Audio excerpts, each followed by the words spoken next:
Yo, it's ODB from OLP. If you found the channel, thanks for coming to check out this video. I'm going to do an unboxing of the new pressing, limited pressing, supposedly, of the Interscope Classic on Death Row Records, which is the Chronic. Now, all I've done so far is rip this label, and I sliced the tape on the top, bottom, and middle. We'll take a look at the box here in a few minutes, but since I have it in this orientation, I want to go ahead and just open it. This is the first time I'm seeing this, and with my light, it's a little bright there. Let's see if we can dim this some. Okay, there you go. So I ended up picking this up. I don't know that I'm going to stay in the membership program that they required you to opt into. You can cancel at any time, but I think there was a disclaimer that said that you had to cancel like 1 month in advance. It's kind of like what the gyms used to do, where you basically, by the time you cancel, you're going to get hit one more time. The next vinyl is going to be Obi Trice, Cheers, which I wouldn't mind owning that on vinyl, but this is my all-time favorite album, so I had to pick this up. I did pick up some of the limited edition merch that came out over the course of time. I'll do a side-by-side comparison, but from the looks of it, I like the black and I like the gold. I think it looks really good. You can see here there's a sticker, Interscope Vinyl Collective. That's part of basically the program that we had to opt into. And they had Interscope Death Row Records, if you will. They had released a 30th anniversary edition that you can still buy. And my understanding is it's pretty much the same, except for the appearance of it. So let's do a little bit deeper dive here. If we flip this over, a couple things stand out. Number one is I see number 0245. So apparently they only printed 2,500 of these, which seems like it would have sold out quicker, but I think a lot of people didn't know of it. I don't know if they really promoted it. We'll look at the side-by-side comparison. I saw from the promotional images that the back does not match the original, which I did not expect it to, so I'll talk a little bit more about that in a minute. Made in Czech Republic. Some of you that are into vinyl, maybe, and you know the ins and outs of the processing or the pressing. I know it seems like it's tougher for smaller companies to get vinyl made these days. I don't know if going outside the U.S., if that's a good thing or bad thing. I did see some comments from people saying that they were questioning the quality of it, but I'm not going to be able to listen to this today, so I'm not going to be able to give you any feedback on the quality of the listening itself. Now, over the past year and a half, maybe almost 2 years since Snoop acquired Death Row, I had not picked up a copy of this that had the Aftermath, the Death Row, and the Interscope logo.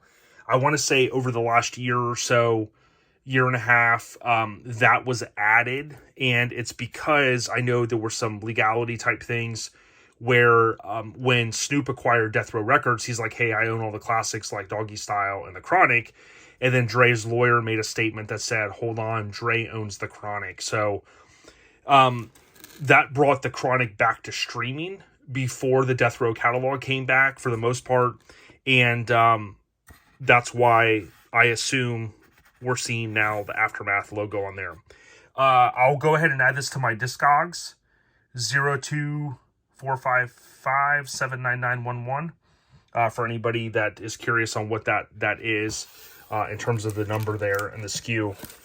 Now, something that was ironic was they mentioned for the slip mat, which I'm not a huge collector of these, but for me as a collector or a fan of the Chronic, having anything like this is cool. Of course, they did put out some merch over the past year or so. Some of that was priced okay. The other stuff, the Chronic Master stuff, it seemed like it was just overpriced and not super sought after, I think is the best way to put it. But this was a cool ad. The thing that was strange was they mentioned it was while supplies last. And I'm thinking, if you're only going to press 2,500 of these, why would you not make 2,500 of these to give out to everybody that spends? Basically, I think this came to like 45. This is basically going to be like $90 for your average person, because the $45 fee, and they said it's going to go up, and then you're going to get billed for the second month already. So, I mean, you're basically almost like $90. So, there you have it there. Now, something else I noticed that I kind of dig, I don't know if the average collector would like this. This looks like it just, yeah, so this just peels up. So the good thing about that is you can open this, and which I'll do here in a minute, and you can basically take the vinyl out and listen to it and then put it back into the plastic sleeve. So from a perspective of sealed, you know, obviously you can seal and unseal it, but I think it's pretty good for the average person like me that in this case, I will take this out. Let's look a little further.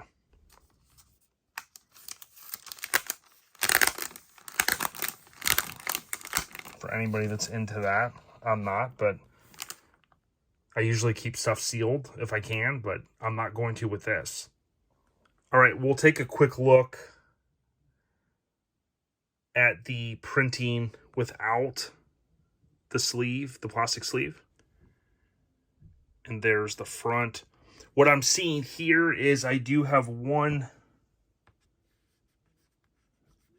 little mark there, but I'm not too concerned with it, to be honest. But I think overall the printing does look good. Again, one thing I want to point out, Daniel Jordan took the photography for this album. I talked to Daniel on the phone just over a year ago, and I figured out where this photo was taken, as well as the lowrider photo inside. I'm going to link to that video at the end if you haven't seen it. If you're interested, check it out. Shout out to Daniel Jordan.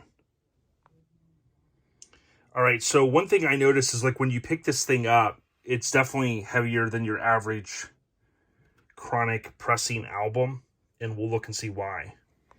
Okay, so I pulled this out, and number one, we're going to get the inner sleeve, and this is cool. I have one of these actually right there, and you can see there in the lower left corner, it's DR63000-1. And when we come down here, the only thing that I've ever noticed that's changed on these is basically the printing here. So again, you've got your branding, and then you do not have the DRR number listed there for Death Row Records.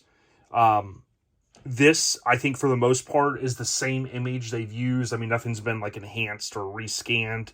I do believe most of the represses have come with this. I believe I have read somewhere where somebody said some of them maybe didn't, but I could tell you with the few copies, the represses that I've purchased, it has come with this.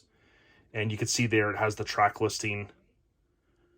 It's got the A, B, C, and D sides. So let's take a look now at that. All right, so what I can kind of see here is obviously you got the black, the inner is white, you've got the chronic leaf, and we can see here some green.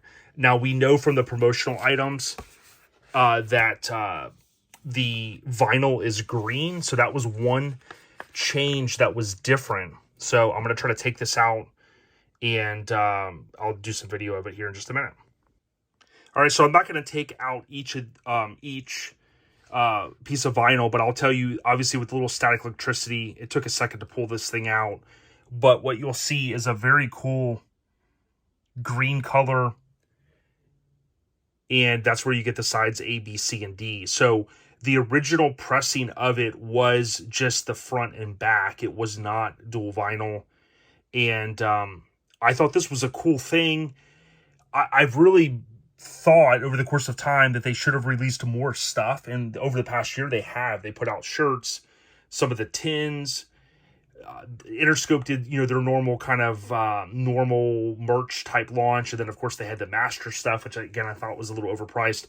But doing this from a vinyl perspective was probably the most that we can expect unless they released some of the unreleased tracks / the stuff that was some of the B-sides, harder to find type things.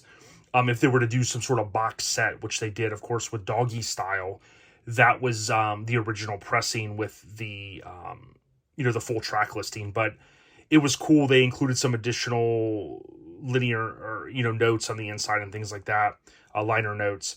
But this is probably the most I would expect from them as far as this goes.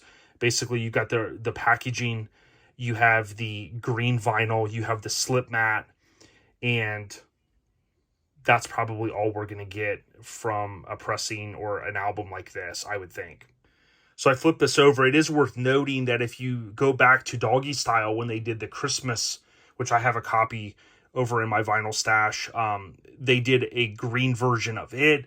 And then I do not have a copy of Murder Was the Case soundtrack, but then you've got, I think, the green. One was green, one was red. So they've done some of this stuff over the years. So to me, it made sense, especially with the Chronic itself. This, I always loved the photo. I did love the artwork, but it's very basic. And, in terms of, it's a lot of white, right? So it's kind of cool that this was a perfect album, in my opinion, that you could go and do something like what we're seeing here. So just to show you the other one, you've got those two sides, C and D. When I was going to put this back in, I noticed the white here on the end. And I don't know if that was like that or if it's just cheaply made covers. Not the end of the world, but trying to add a little bit of info for everyone here that's checking out the unboxing. All right, so I'm going to turn off my light on the left just to make this a little bit easier to view. So let's do a side-by-side comparison now. On the right is the original pressing. The 100, I did not pay that for this. You'll see that's actually a sticker, and then that's written on the inner, the original plastic on it, which I've debated about taking that off because, I don't want it to damage. But you can see it even has on the inside there 544 Tower Records. Crazy. But let's do a side-by-side comparison. Basically, for the most part, it's the same. You can see the gold is more it stands out a lot more here on the new pressing. The DR period Dre looks to be pretty much in the same spot, like just above the crown. So I don't think anything was done there. You've got the same Daniel Jordan photo. And the only really difference I can see here is you'll see featuring the Death Row inmates, Corrupt, Jewel, Daz, Rage, RBX. And if you look over here, it's pretty much the same, except for it does not have the additional code at the bottom, which would have referenced the original pressing. So you've got that. The parental advisory is bigger here. And then you've got your sticker on the outside, the Interscope Vinyl Collective. The back is really where we see the changes. All right, so the back is what really trips me out. Anybody that's in the industry or possibly has worked for different labels and stuff, you may be able to chime in here. But basically, something I've never understood is when they've done these represses, and I can go back in memory all the way to the late 90s. Dre left Death Row in March of 96, and of course they had the falling out. Ever since then, you basically went from the original in black with white font produced by Dr. Dre, of course Dr. DRE is in caps, to executive producer Suge Knight in all caps. Now, I don't know if that was just Suge trolling Dre. I would assume that it was at that time because basically Dre left with nothing. And the thing that kind of blows my mind is that I've done some comparisons in the past, but when you look at all of the information that's here, I don't know if it's just required to be on the original press. Maybe this stuff isn't even required anymore. It could just go on an inner liner note type deal. But you could see a lot of different, a lot of changes. This section here with the track listing, which does not include Bizitches Ain't Shizit, saying in some Carney. Of course, that is prominent now on the newer pressings where it's just the track listing. You've got the Chronic leaf, whereas over here you've got the joint that says the Chronic. You've got the famous Dr. Dre kind of logo that we would see in different parts of the advertising and stuff like that. But you can see here down at the bottom, there's just nothing there except for executive producer Suge Knight. And I would even think that, you know, if this was required to stay, it probably wasn't even required. What my guess is, in other pressings, they, from a merchandise standpoint or packaging, this is a copy that's not too much older. And you can see here Death Row. Of course, they've got Interscope Aftermath over here as well. But again, it almost seems like they just take whatever they have on file and they just go, okay, boom, we'll just use this. We'll change the colors, right? What's your preference? I mean, to me, that would have been one nice thing for Interscope to do. It would have been like, hey, let's go back to the original pressing, especially if it's a 2500 limited release, and let's do something that basically mimics the original Death Row Records pressing, including the original logo down there. You see Interscope, Death Row Records, and Priority.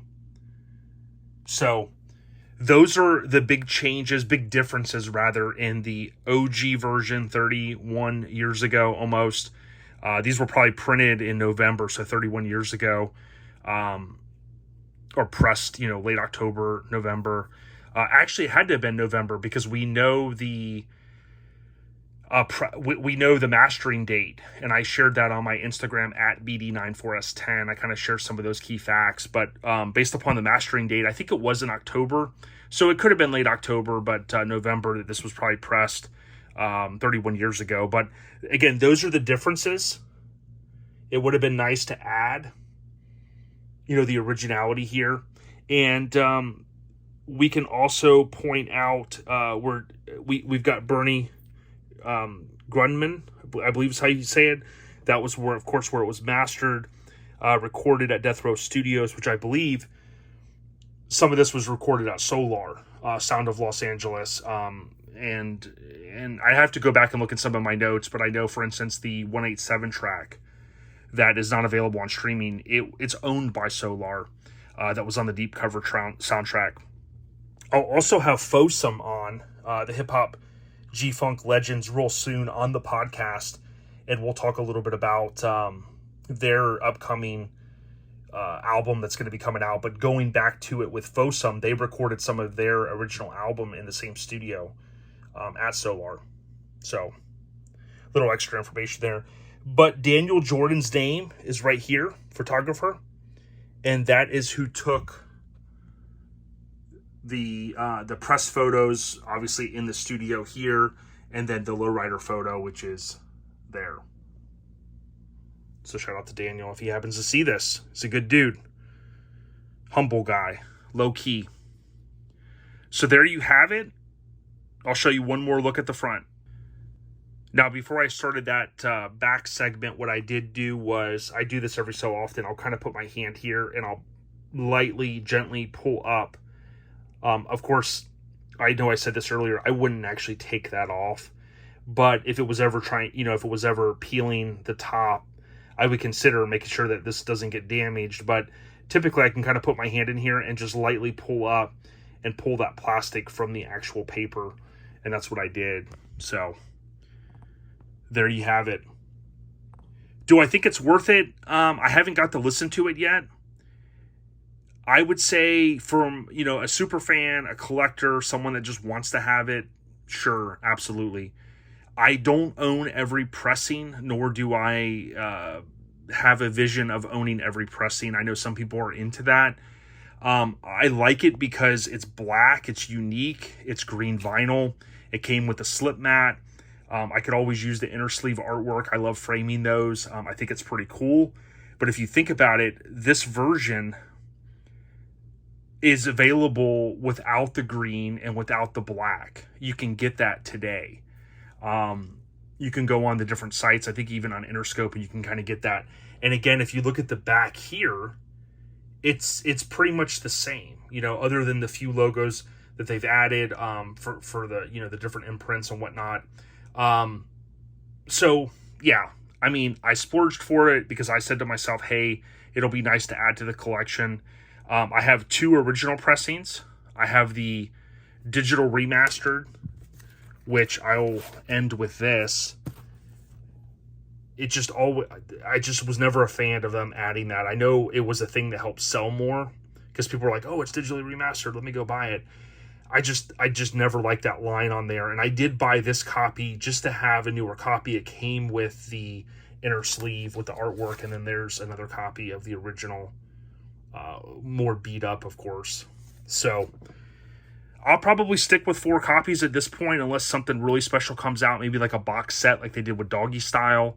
The Doggy Style was cool because it added the extra track that was removed after the original pressing. And although I have that on CD, and it also added in some different notes and things like that from when they would record. They would add the different information, such as the studio.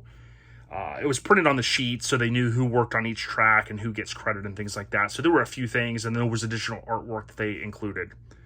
With that being said, the playlist that this video is in has other Death Row tie-ins. So if you do like this video or the content, certainly check out those other videos. I've done a few podcasts about this album, and I talked to Daniel Jordan. I'll link out to that video. So there's a few things. Take care, everyone.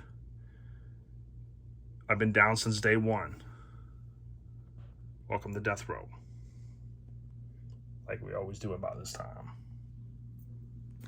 Oh, one more thing.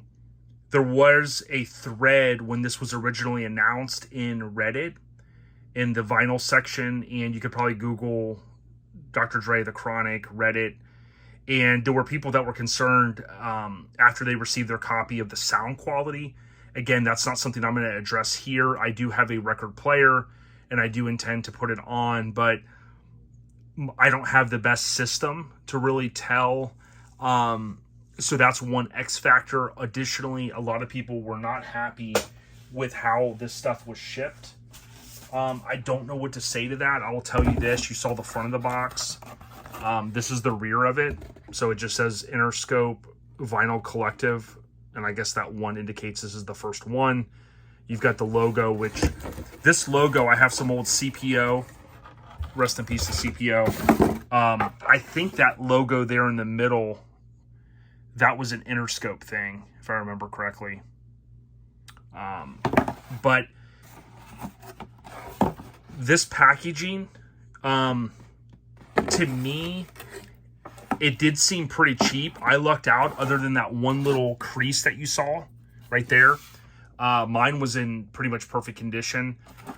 What I don't understand, I bought CDs before, M&M CDs, the special edition ones from the same conglomerate, and they've arrived damaged. And if you buy anything that's special edition, which I have in the past, and you email them, they'll say, oh, we'll take care of it, we'll send you another one, and then they would send me the non-special edition. So I don't know if somebody had this damaged or lost, if there's only 2,500, do they keep a few for trying to mitigate any issues and then send out another one, or do they send you a white version? I don't know, but I can tell you I'd be pretty ticked off if mine was damaged. And I just think they should spend a little bit more money to ship this stuff out better quality for the higher end stuff. Now, the normal run-of-the-mill, the normal pressings, I mean, they could just send you another one. No big deal. I've seen inside of these shipping facilities, and it's just unbelievable how this stuff gets thrown around. There's total disregard for, even if, this didn't even say, it didn't have any label on it to say that it was, something that needs to be handled with care. I don't think they really care. They just want the money. They want to ship them out, and then they're going to move on, and they want to make more money. So that's my opinion on it, but I lucked out, I think. Take care, everyone. Peace, ODB.